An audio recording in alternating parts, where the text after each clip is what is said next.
Namaskar friends, this is NJ, your host on this channel. In this video, we will have our discussion on the conjunction of Moon and Mars in Vedic astrology. So now friends, this is a little bit tricky kind of conjunction which needs to be studied while taking into consideration all the parameters. Like trust me, had there been a conjunction of Jupiter and Moon, so-called Gaj Kesari Yoga, or when we talk about certain conjunctions like Sun and Mars or Mars and Jupiter, they are still very easy to decode. But this is a distinctive conjunction in this regard that, as you know, Moon gets debilitated in the sign ruled by the planet Mars, which is Scorpio. Mars gets debilitated in the Cancer sign ruled by the planet Moon. But if we will go by the planetary friendship table, over there both of these two planets consider each other as very good friend. And not only that friends, even if we will go by the classical text, so over there our ancient sages have attached this conjunction as one of the very good combination for giving lot of wealth, known as the Lakshmi Yoga. So what is the true definition of this yoga, this conjunction? That is something which we will try to understand in this video. So now friends, to begin with, individually what does Moon represent in Vedic astrology? So that's very simple. Moon tells about in which specific area of life your emotions are going to be attached. So your feelings, your emotions, your subconsciousness.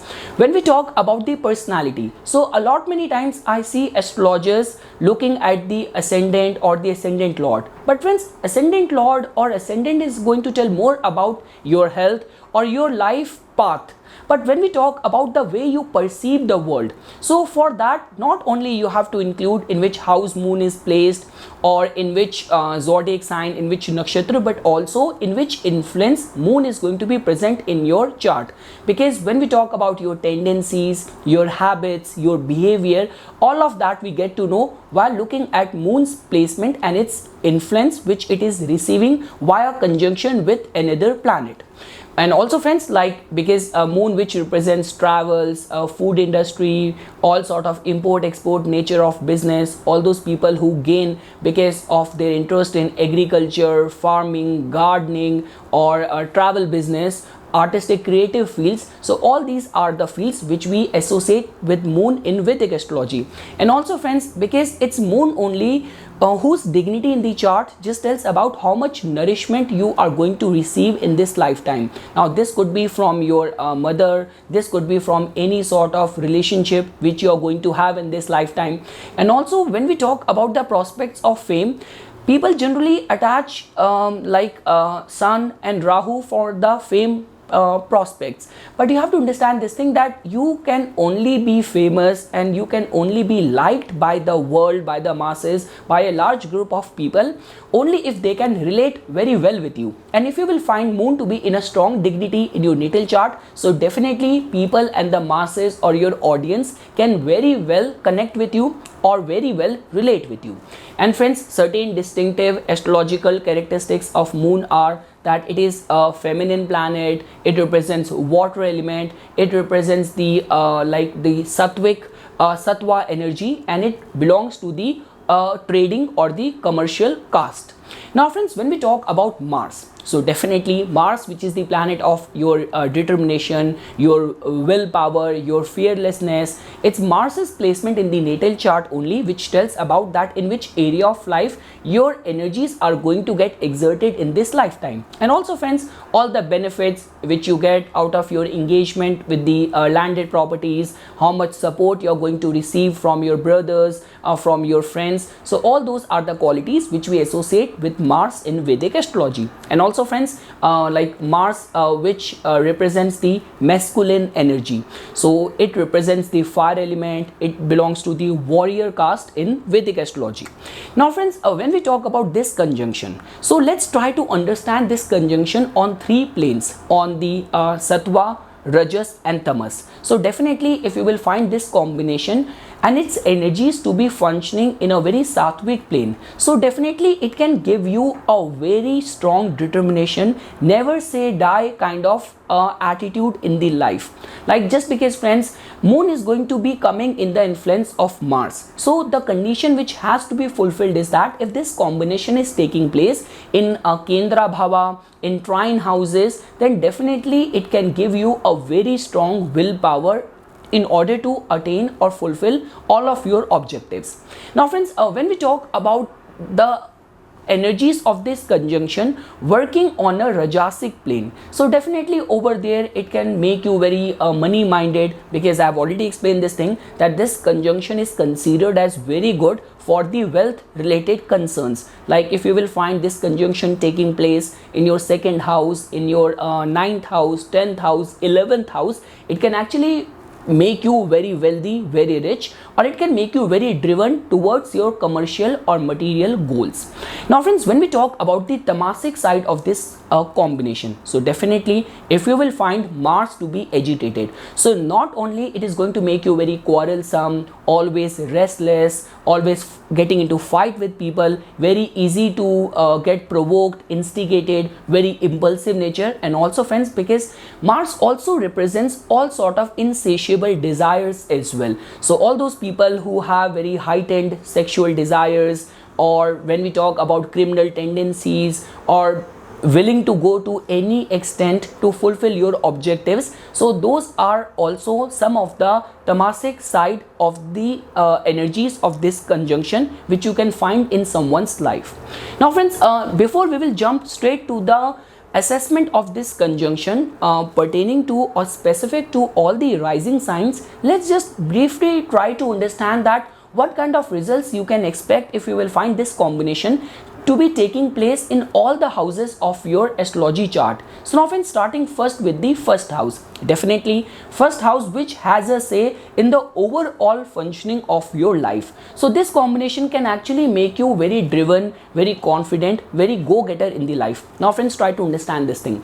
Moon, which represents your emotions, and Mars, which represents intensity, which represents energy. So this combination, in whichever house it is going to be taking place, somehow your emotions, your feelings are going to be intense pertaining to the matters of that house. So starting with the first house, that in itself makes you very loyal if Mars is going to be dignified, and very intensely dedicated, devoted, loyal, and strong-willed person. Now friends, if you will find this conjunction taking place in the second house, so now friends, this also tells about that it is a very sensitive alignment in this regard, that regarding the material aspect of the life, this is a very good wealth generating yoga. Second thing is that friends, in the close family ties, it can give a very intense experiences. Now this could be that you do not get along with any close family member of yours, or you are ready to die for your family members because you are so much attached to them. So your experiences within the close family members are going to be very intense, and also mother might be a dominating force within your family. Now friends, when we talk about the third house, so now friends, over here, just because see, this is a very good yoga for getting success in any sort of artistic creative fields, for any of the fields of sports and athletics. But when we talk about pertaining to the matters of the fulfillment of your goals and all of that, and the stability of your emotions, so now just because friends, third house is kind of a mild malefic because it is 8th from the 8th house, and the moon's original house in the Kalpurush Kundli is the 4th house. So moon is also 12th from its original house placement, so because of which it can give a kind of a tug of war kind of situation with the matters of the third house. So regarding the communication, regarding the putting your whole efforts towards your goals, towards your plans, being very self-driven, self-motivated, this combination and its energies can work out in your favor. But definitely friends, the living signification of the third house, so the experiences are going to be very intense over there. Either you will be willing to die for your brothers, for your friends, so much loyalty, so much love, or you cannot even stand aside of your siblings, so very intense relationship pertaining to the matters of the third house. Now friends, when we talk about the fourth house, it is a very good combination. Like specifically, mother might be a dominating force within your family. It is also a very good combination for the accumulation of landed properties and good sort of wealth, a very comfortable life. So regarding all the comforts and conveniences perspective, this is a very good combination. But the only concern over here is that in this conjunction, Mars should not be gaining a lot of strength, because otherwise native might also have this tendency of hoarding up the emotions and resentment or any of the wounds for long span of time, like suffering because of the wounds or because of the bad experiences within any sort of relationship. Now friends, when we talk about the fifth house, so over here friends, like definitely this is a very good combination. Like the parenting like experiences could be very intense. Second thing is that for anything to do with the art and creativity, sports, entertainment and studies and as well, so this can actually make the native very driven, very strong-willed regarding any of your academic goals. Like also friends, like when we talk about fifth house, this is a very diversified house. Like whether you talk about spirituality, recreational aspect, or love, romance, academics, originality, so this house carries a lot of qualities. It all comes down to what is the kind of relation which these two planets are having with your rising sign. But trust me, in a way, for any sort of sudden speculative gain, this placement can actually work a lot in your favor.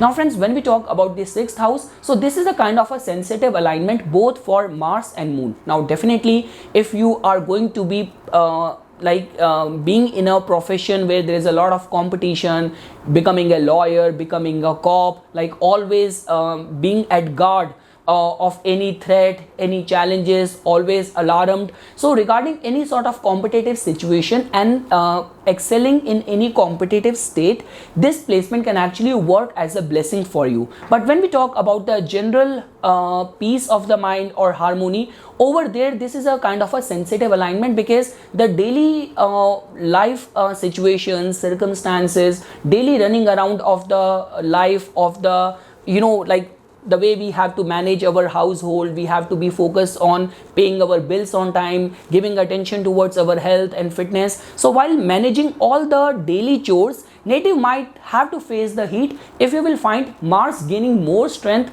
in this combination, that too if it is taking place in the sixth house. And also friends, any of the concerns of loans or debts, lending your money to someone, asking for any loan, so over there native has to remain very cautious. Now friends, if you will find this combination taking place in the seventh house, this can be a very good alignment or combination for getting married to a very rich partner, or doing something very big or very good in the lines of business, having your own business and all of that. So friends, when we talk about the commerce, trade perspective, this is a good combination. But definitely regarding the interpersonal relationship with your partner within the matrimonial life, over there could be the power struggle kind of concerns which you might have to go through. But definitely your emotions and your feelings are going to be very intense and very strongly dedicated and devoted towards your partner. Now friends, again with this combination, it all comes down to in which dignity this conjunction is taking place, how strong is Jupiter, and which direction the whole chart is pointing towards. This can actually make you very loyal within the relationship, or it can also put you in a relationship where there is going to be a lot of the infidelity related concerns as well. Now friends, when we talk about this conjunction taking place in the 8th house, so now friends, this is a kind of combination which is going to have very intense outcome. Now this could be that you might get married and get rich or wealthy because of your very rich in-laws and your partner coming from a very wealthy family. Or this could also tell about that, like, a lot of secrets, lot of resentments within the relationship. Now friends, when we talk about the benefic side of this alignment, I have actually seen the charts of lot many doctors, lot many surgeons, or people who are very much devoted towards the occult and the tantra side of this spirituality. So it all comes down to in which dignity this combination is taking place and how the overall chart is responding to that. And friends, now when we talk about the 9th house, so now friends, this is a very good placement for this conjunction to take place, because Ninth house has got all the virtues, all the ethics, all the discipline and righteousness attached to it. So now if we will find this combination to be taking place in some benefic signs, like the signs of Jupiter, like even moon to be placed like in the sign of exaltation, like rather even if Mars is also gaining strength, but just because the boundaries of ninth house is very well guarded, well protected, so it can actually inspire you towards the higher wisdom, knowledge, learning, lot many travels, lot many experiences. So this is a very good placement, unless and until you will not get into any argument, or the relationship with the father could be very intense, like father could be a dominating force within the life of the native as well.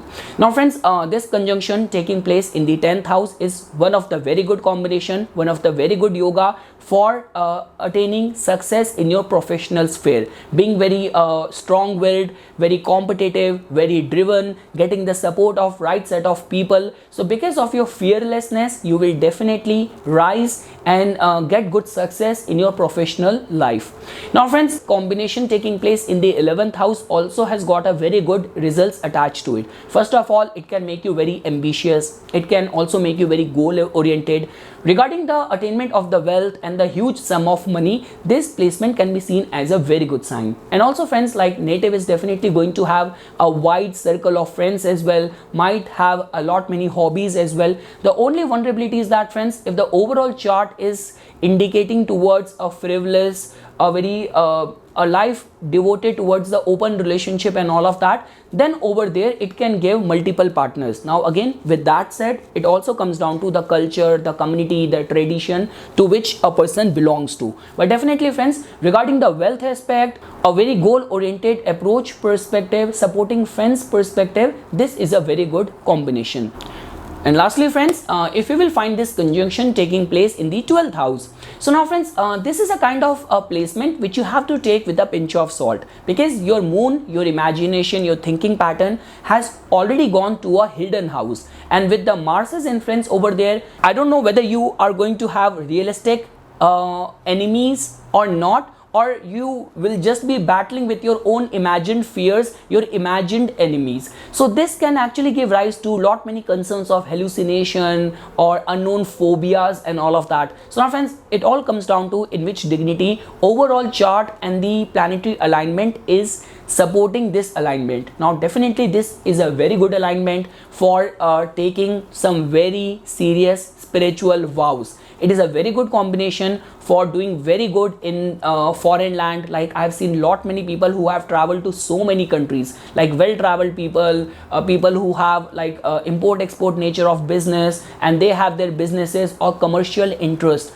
a business being spread in so many different countries. So it all comes down to in which dignity overall chart is supporting this alignment. And also friends, before we will wrap up this discussion, let's try to briefly understand in which all ascendants or rising sign this combination can actually give rise to lot many good wealth yoga. So now friends, starting first with the Aries Lagna people. So definitely friends, in your case, Mars becomes your ascendant lord, moon is the lord of your 4th house. So if you will find this conjunction taking place in your auspicious houses like 1st house, 2nd house, 5th house, 9th house, 10th house, 11th house, it can give rise to the wealth yoga or dhan yoga to the highest form. For the Taurus rising people, only if this combination is going to be taking place in your 1st house, then I can say that it can give very good results. But apart from that friends, because Mars's Mool Trikona sign falls in your 12th house, and Mars becomes a kind of a sensitive planet for you, so we have to take into like consideration in which dignity the overall chart and the overall planetary alignment is supporting this yoga. But for the Taurus rising, this moon and Mars combination is going to create a vulnerable energy. It might give you a very hot-headed partner as well. Now friends, when we talk for the Gemini rising people, so definitely friends, your ascendant lord sees both moon and Mars as its enemy. So it's a very rare possibility that it's gonna manifest very good results for the Gemini rising. Now friends, definitely for the Cancer rising people, Moon becomes your ascendant lord, Mars becomes your Yogarka. So for all the Cancer rising people, this conjunction can give very good results. For the Leo rising people, definitely friends, although Moon has got the rulership of your 12th house, but Moon and Sun does not get the dosha of the rulership of the Dushtana Bhava, and Mars becomes a Yogarka planet for you guys. So if you will find this conjunction taking place in auspicious houses like Kendra Bhava, angular houses, trine houses, it can manifest very good results. For the Virgo rising people, definitely friends, your ascendant lord sees both Mars and Moon as its enemy. So it's a sensitive alignment. In your case, we have to take into consideration how the overall chart is supporting or contributing towards this yoga. For the Libra rising, so now friends, in your case, because your ascendant lord represents a lot many Rajasic energy, and Mars has also got the rulership of some important houses of relationship, of wealth, of business and all of that. So in your case, because Moon has also got the rulership of your 10th house, so for the Libra rising people, if well supported, this yoga can actually manifest some very good results. Now friends, for all the Scorpio rising people, definitely friends, Moon becomes your 9th house lord and Mars is your ascendant lord. So for the Scorpio rising people, this yoga can manifest some very good results. Now friends, for all the after Scorpio Sagittarius rising people, so definitely friends, in your case, because Mars becomes a very auspicious planet for you guys, Moon does not get the dosha of the rulership of the 8th house, so because of which for the Sagittarius rising people as well, this yoga can and this conjunction can bring some very good results. Now friends, for all the Capricorn rising people, so friends, your ascendant lord Saturn sees both Moon and Mars as its enemy. So we have to take into consideration in which dignity this yoga is taking place, in which house, and how the overall chart is supporting towards that. But this yoga is going to be creating very neutral results only. And friends, when we talk about for the Aquarius rising people, so definitely friends, Aquarius rising people are very driven, very scientific, very humanitarian. So if you will find that the overall chart is supporting, like it's indicating a very researchful, very philanthropic kind of personality, and this conjunction is taking place in some auspicious houses, then only it can manifest good results. And lastly friends, for all the Pisces rising people, both Mars and Moon becomes a very auspicious planet for you guys. So if you will find this conjunction to be taking place in some auspicious houses, like even if you will find this yoga to be taking place in your 11th house, which can give rise to the Dhan yoga of the highest form, or like even when you talk about the 2nd house, so in the 2nd house, in the 11th house, it can give rise to humongous wealth if overall chart is also supporting that. And apart from that, its placement in the trine houses, angular houses can actually give you a very religiously driven, very kind of driven personality and overall success in the life. So this is something friends which I wanted to say as a part of my inputs for this Chandra Mangal Yuti, or the Moon and Mars conjunction in Vedic astrology. For further more updates and notifications on the divine science of Vedic astrology, please subscribe to my YouTube channel and like my Facebook page. Dhanyawad.